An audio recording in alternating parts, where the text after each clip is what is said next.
урматтуу бүгүнкү жыйындын катышуучулары, ушул маселе менен чакырылгандар. Указда так даана жазылып турат. Ким эмне кылыш керек? МВД менен Минтранс өзүнүн жумушу бар бу жерде. Асан мырза, указды бир мындай көз жүгүртүп койсоңор, келип жерде отуруп кете бербей.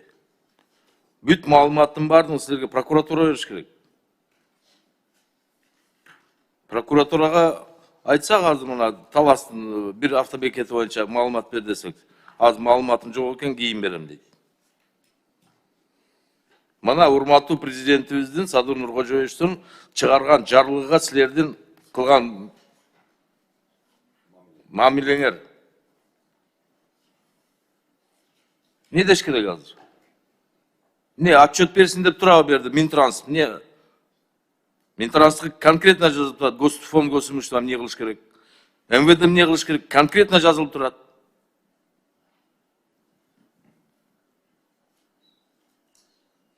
Дагы МВД менен Минтранс бизге маалымат берет, анан биз отчет биз контролдойбуз деп.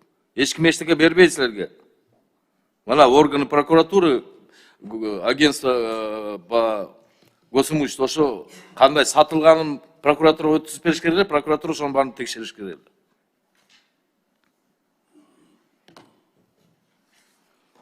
Мана бирөөсү бирдеме дей албайт. Мына кайерге барбаган дагы эле баягы хаотичный стоянкалар турат. Аткарылбаган ушул да. Өзүңөрдүн жумушуңарды эле так аткарып койгула деп жазылып турат мына указдачы, жарлыкта. Суроо бергим дагы келбейт. Рахмат. Не болду сизге?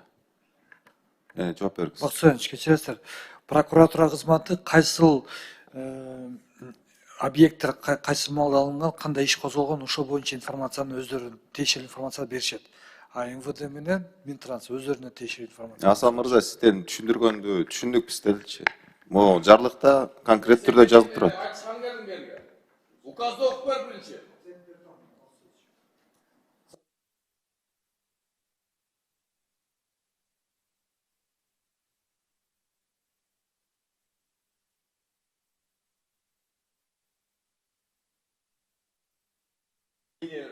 Указда